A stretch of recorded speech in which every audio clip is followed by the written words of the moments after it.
Shalom, selamat malam Bapak Ibu yang dikasihi Tuhan. Senang bisa berjumpa kembali di dalam Bible Study Online CK7. Sebelum kita mulai pembelajaran kita pada malam hari ini, mari kita memuji Tuhan, kita menyembah Tuhan, kita masuk dalam hadirat Tuhan. Dimanapun Bapak Ibu berada, mari kita sama-sama undang hadirat Tuhan, supaya hadirat Tuhan memenuhi setiap kita.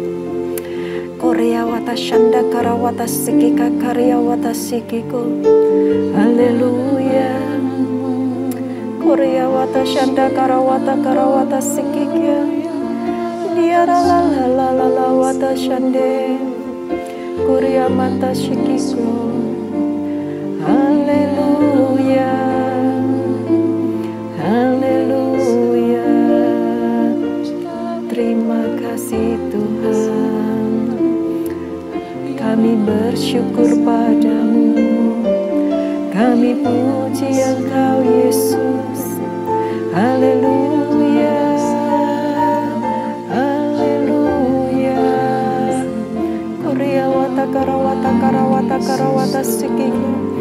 Korea wata shanda karawata sikiku.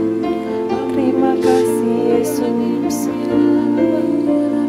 Korea wata shanda karawata sikika. Korea wata shanda karawata sikika. Hatiku tenang berada dekatmu. Kaulah jawaban hidupku. Hatiku tenang berada dekatmu. Kau yang pelihara hidupku. Hatiku tenang berada dekatmu. Kaulah jawaban hidupku. Hatiku tenang berada dekatmu. Kau yang pelihara hidupku. Pertolonganmu begitu ajaib. Kau telah memikat hatiku. Di saat aku tak sanggup lagi, di situ tanganmu bekerja. Pertolonganmu begitu ajaib. Kau telah memikat hatiku. Kini mataku tertuju padamu. Ku rasakan kasih-Mu Tuhan.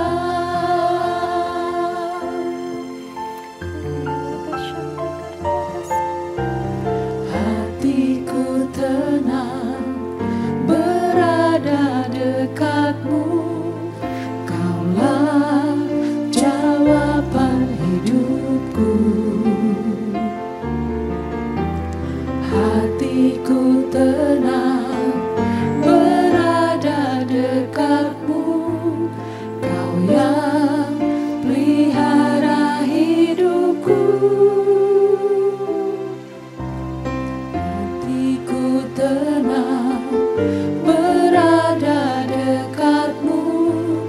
Kaulah jawaban hidupku. Hatiku tenang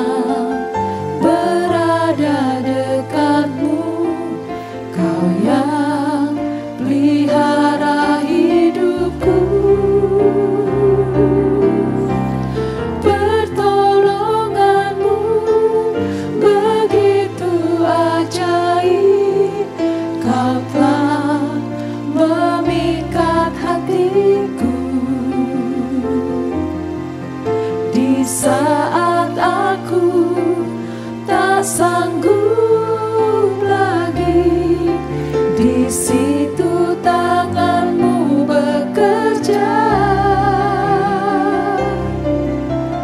Pertolonganmu begitu ajaib, kau telah memikat hatiku. Kini mataku tertuju padamu, ku rasakan kasih-Mu Tuhan. Pertolongan-Mu begitu ajaib, kau telah memikat hatiku. Di saat aku tak sanggup lagi, di situ tangan-Mu bekerja. Pertolongan-Mu begitu ajaib, kau telah memikat hatiku. Kini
segala yang Kau izinkan terjadi dalam hidupku,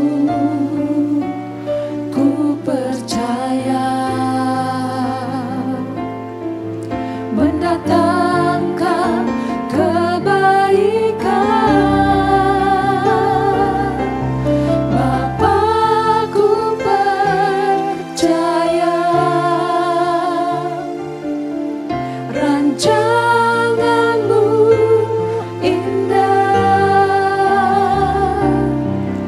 Bapa, ku percaya Kau turut bekerja dalam segala hal, mendatangkan kebaikan bagiku.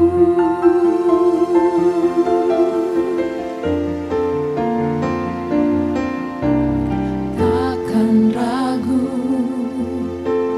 ku berjalan di dalam lembah yang gelap, ku tak takut, sebab Engkau besertaku.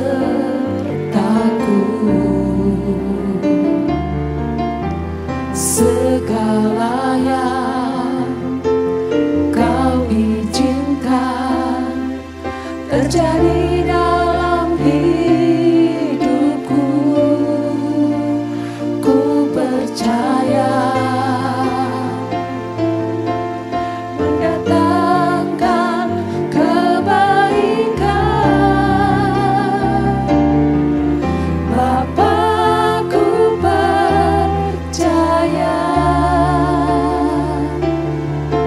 rancangan-Mu indah.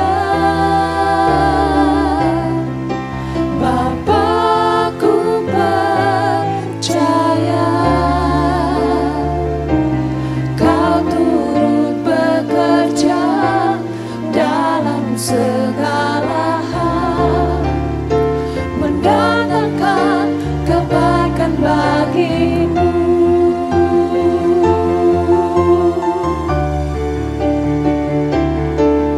Bapa, ku percaya rancangan-Mu indah. Bapa, ku percaya Kau turut bekerja dalam segala hal, mendatangkan kebaikan bagiku. Bapa, ku percaya rancangan-Mu indah. Bapa, ku percaya Kau turut bekerja dalam segala hal, mendatangkan kebaikan bagiku. Kau turut bekerja dalam segala hal, mendatangkan kebaikan bagiku. Kau turut bekerja dalam segala hal, mendatangkan kebaikan bagiku.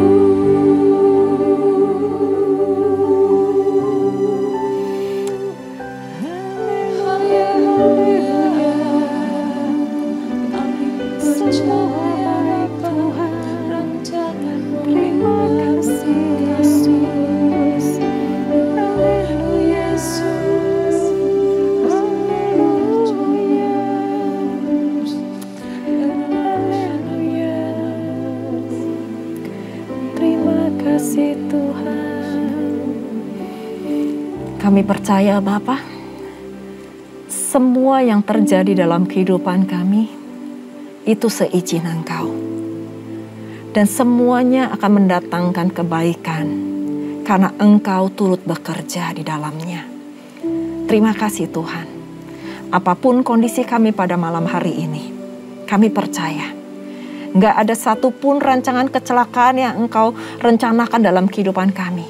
Tetapi Engkau memberikan kami masa depan, hari depan yang penuh dengan harapan. Dan kami cakap melakukan segala sesuatu bersama dengan Engkau. Bersama dengan Yesus, kami menjadi lebih daripada pemenang. Terima kasih Tuhan. Terima kasih Bapa. Terima kasih untuk puji-pujian yang begitu indah. Kami berdoa Tuhan, biar semua pujian ini boleh menjadi dupa yang harum dan berkenan di hadapan-Mu. Terima kasih Tuhan. Urapi kami semua Tuhan, karena kami ingin belajar sesuatu pada malam hari ini. Sesuatu yang baru. Sesuatu yang mungkin selama ini nggak kami mengerti. Tetapi Engkau singkapkan di dalam kehidupan kami melalui Bible Study ini. Tuhan, buka pewahyuan-pewahyuan baru kepada kami. Karena kami haus dan lapar akan kebenaran firman-Mu. Berbicaralah ya Tuhan, urapi kami semua. Pakai hamba Tuhan dengan segala keterbatasan hamba. Supaya setiap firman yang disampaikan, itu semuanya berasal daripada-Mu. Roh Kudus, ambil alih dari awal hingga akhirnya. Biar Engkau sendiri yang berkata-kata. Dimanapun kami berada, kami menerima urapan yang daripada-Mu. Terima kasih Bapa. Hanya di dalam nama Tuhan Yesus kami berdoa dan bersyukur. Haleluya. Amin. Nah, Bapak Ibu sekalian, melanjuti pembahasan kita pada bilangan ketiga. Malam hari ini kita akan membahas di bilangan yang keempat. Masih sambung dengan bilangan yang ketiga yang kemarin. Pada pasal ini tidak ada perikopnya, tetapi pada pasal ini membahas mengenai 3 bani. Yaitu yang pertama Bani Kehat, Bani Gerson, dan Bani Merari. Ini berkaitan erat dengan bilangan ketiga. Karena 3 bani ini berasal dari keturunan Yakub di Kejadian 46. Dan di ayat ke-11, di Kejadian 46 ayat ke-11, disebutkan anak-anak dari Lewi adalah Gerson, Kehat, dan Merari. Jadi mereka adalah putra dari Lewi. Maka dari itu kita sebut keturunan Lewi. Pasal ini membahas apa yang menjadi tugas dan tanggung jawab dari masing-masing bani, seperti yang diperintahkan oleh Tuhan. Kita tahu bahwa Tuhan kita adalah Tuhan yang spesifik, Tuhan yang details. Maka dari itu Ia memberikan tugas dan tanggung jawab kepada kita sesuai dengan kapasitas kita masing-masing. Dan di dalam bangsa Israel, orang-orang yang dipanggil untuk melayani Tuhan adalah suku Lewi. Kita sudah bahas itu kemarin dalam bilangan yang ketiga. Mereka rela mendedikasikan hidupnya sepenuh waktu untuk melayani Tuhan di kemah suci. Nah, saat ini kita sama-sama belajar apa yang dimaksud dengan Bani Kehat, Bani Gerson, dan Bani Merari di dalam bilangan keempat.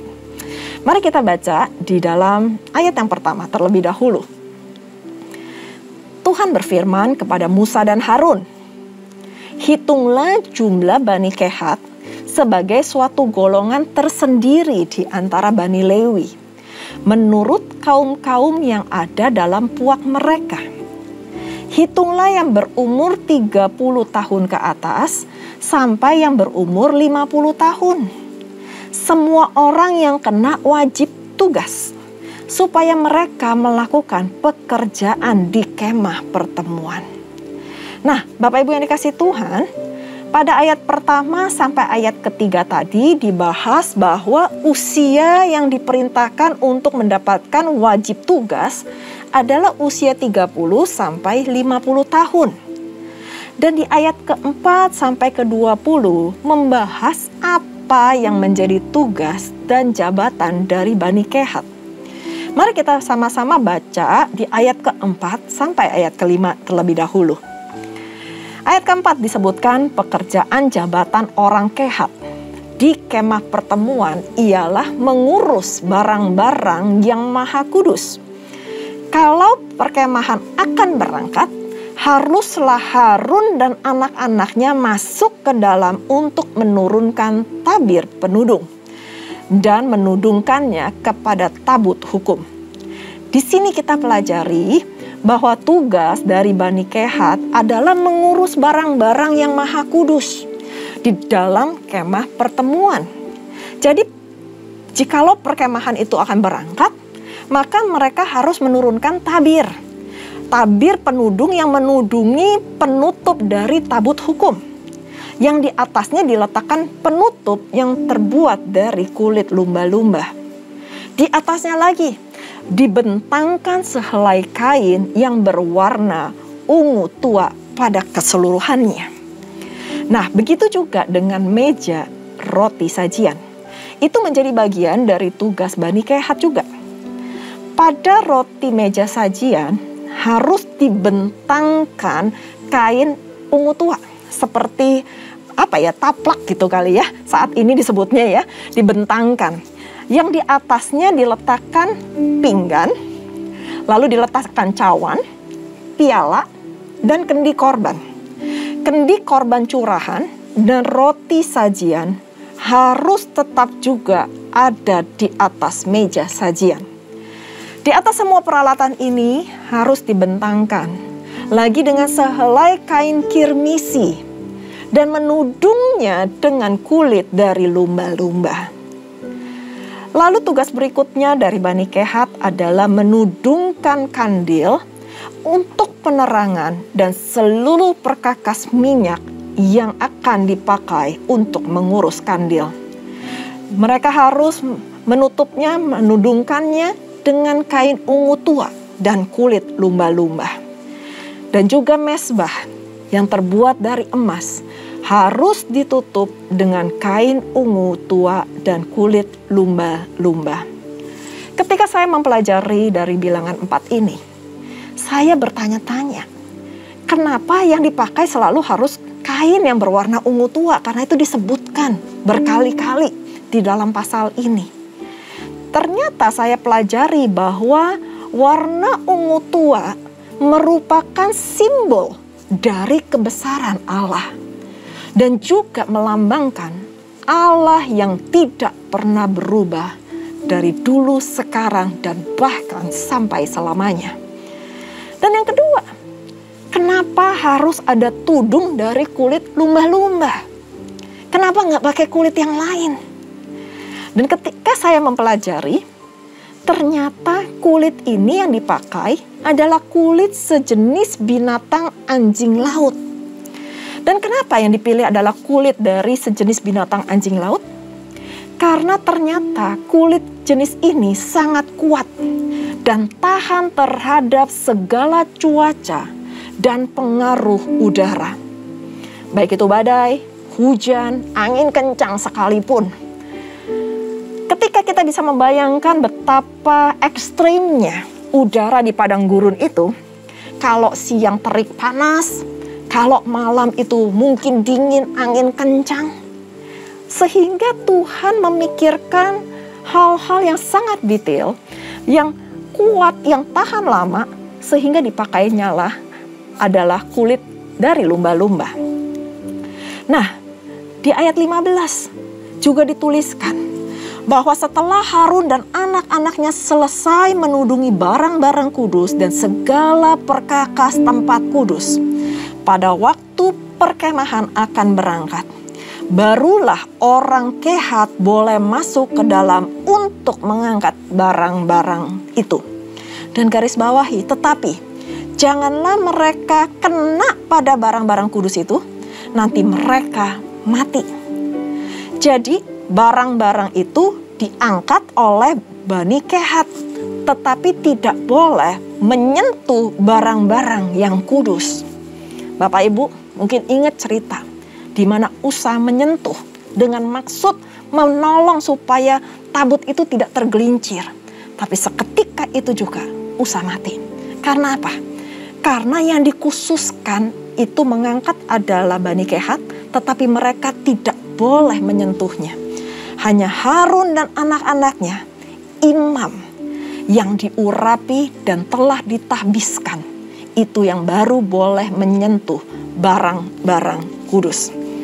Nah, kita pelajari lebih lanjut pada ayat ke-21, di mana Tuhan berfirman kepada Musa untuk menghitung Bani Gerson dan memberikan tugas dalam melakukan pekerjaan jabatan di kemah pertemuan. Apa yang kita bisa pelajari? Tugas dan tanggung jawab dari Bani Gerson adalah pertama, mengangkat tenda-tenda kemah suci. Kalau tadi mengangkat barang-barang, kalau sekarang tenda-tendanya. Lalu dia juga mengangkat tudung kulit lumba-lumba yang tadi disebutkan dari ayat 5 sampai 20, tirai pintu kemah, layar-layar pelataran, dan tirai pintu gerbang pelataran yang ada di sekeliling kemah suci. Itu yang menjadi tugas tanggung jawab dari pekerjaan jabatan Bani Gerson. Dan itu semuanya dilakukan sesuai dengan perintah Harun dan anak-anaknya, yaitu di bawah pimpinan Itamar dari anak Harun. Dan yang terakhir adalah tugas Bani Merari. Kalau kita pelajari dari ayat 29 sampai 33 membahas apa yang menjadi tugas jabatan dari Bani Merari. Nah, sama seperti Bani Kehat, Bani Gerson, yang kena wajib tugas adalah yang berusia 30 sampai 50 tahun. Tugas mereka adalah wajib mengangkat papan-papan kemah suci, kayu-kayu tiang, kayu-kayu lintang, alas-alas, patok-patok, dan tali-talinya.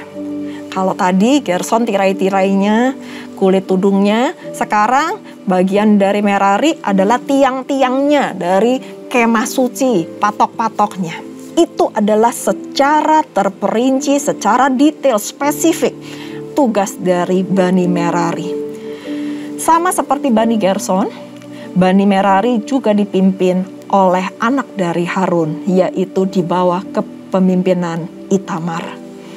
Bapak Ibu yang dikasihi Tuhan, kita semuanya sudah dikuduskan untuk menjadi pelayan Tuhan. Ada bagian kita masing-masing. Mungkin ada bagiannya yang di atas mimbar, ada bagiannya di bawah mimbar, ada bagiannya di antara jemaat, ada bagiannya yang tidak di antara jemaat. Satu-satu adalah seperti bagian anggota tubuh yang saling melengkapi. Kita nggak bisa bilang dia lebih hebat daripada yang satu atau yang satu lebih hebat daripada yang lain. No, kita semuanya saling melengkapi. Karena Tuhan telah menentukan apa yang menjadi tugas dan tanggung jawab kita. Tetapi intinya, di dalam semua pelayanan kita, Tuhan menginginkan bahwa kita melayani dengan kekudusan, dengan hidup yang berkenan di hadapannya. Jangan sampai hidup kita sembarangan sehingga murka Tuhan turun atas kita. Ingatlah bahwa panggilan hidup kita adalah melayani Tuhan.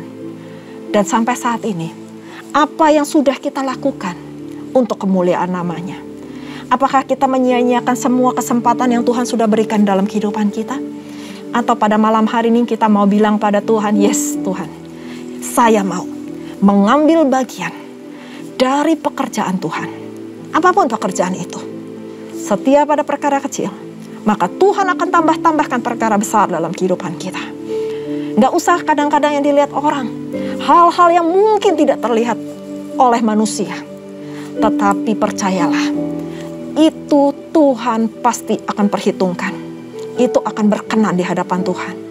Jika kita melakukan dengan sepenuh hati, dengan hati yang taat, dengan hidup yang kudus, yang berkenan, dan itu hanya untuk kemuliaan nama Tuhan. Kalau kita dipercayakan untuk melakukan tugas-tugas berbeda, ingat bahwa semuanya hanya untuk memuliakan Tuhan, karena kita adalah kepunyaan Tuhan. Mari kita berdoa. Terima kasih Bapa. Terima kasih jikalau Engkau sudah mengingatkan kami Tuhan. untuk mengambil bagian dalam pelayanan di rumah Tuhan. Rumah Tuhan kadang-kadang gak usah selalu dalam gereja. Tuhan juga mau kita juga melayani, mungkin dalam keluarga kita, dalam pekerjaan kita, dalam kehidupan sehari-hari kita, dalam komunitas kita. Tuhan mau kita melayani Tuhan dengan bersaksi untuk kemuliaan namanya. Bapa, mampukan kami Tuhan untuk hidup kudus, hidup yang berkenan di hadapan-Mu Tuhan.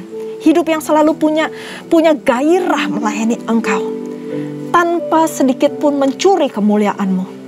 Pakai kami Tuhan, pakai kami dengan semua kapasitas kami. Kami mau memultiplikasikan talenta yang Tuhan telah berikan dalam kehidupan kami. Mungkin saat ini kami tahu kami terbatas, tapi kami percaya dengan urapan-Mu Tuhan akan mampukan kami. Tuhan akan mampukan kami melayani Engkau Raja di atas segala raja. Karena kami tahu melayani Tuhan adalah suatu kehormatan yang diberikan kepada kami. Kami mau Tuhan memakai hidup kami selama masih ada kesempatan untuk melayani Engkau. Terima kasih Tuhan. Kalau sampai saat ini kami boleh masih bernafas, kami mau setiap nafas kehidupan kami hanya untuk memuliakan nama-Mu, hanya untuk melayani Engkau. Pakai jemaat-Mu Tuhan, dimanapun kami berada. Pakai Tuhan, supaya kami boleh menjadi terang Kristus, kami boleh menjadi saksi Kristus, dan kami boleh Tuhan memuliakan Engkau. Terima kasih Tuhan. Berkati anak-anak-Mu, berkati jemaat-Mu, berkati Tuhan. Urapi mereka, mampukan mereka, dan pakai mereka untuk hormat kemuliaan nama Tuhan. Terima kasih Bapa, terima kasih Yesus. Dan sebelum kami berpisah, kami rindu untuk menerima berkat yang daripada-Mu. Mari Bapak Ibu yang dikasihi Tuhan, kita mengangkat kedua tangan kita dan kita siap menerima berkat. Terimalah berkat yang berlimpah-limpah dari Allah Bapa, kasih karunia di dalam anaknya yang tunggal, Tuhan kita Yesus Kristus, dan persekutuan manis dengan Roh Kudus menyertai Bapak Ibu sekalian, mulai saat ini sampai Tuhan Yesus datang untuk kedua kalinya, menjemput kita di awan-awan permai, dan bahkan untuk selama-lamanya. Mari kita yang sudah menerima berkat, sama-sama katakan, amin. Tuhan Yesus memberkati. Selamat malam.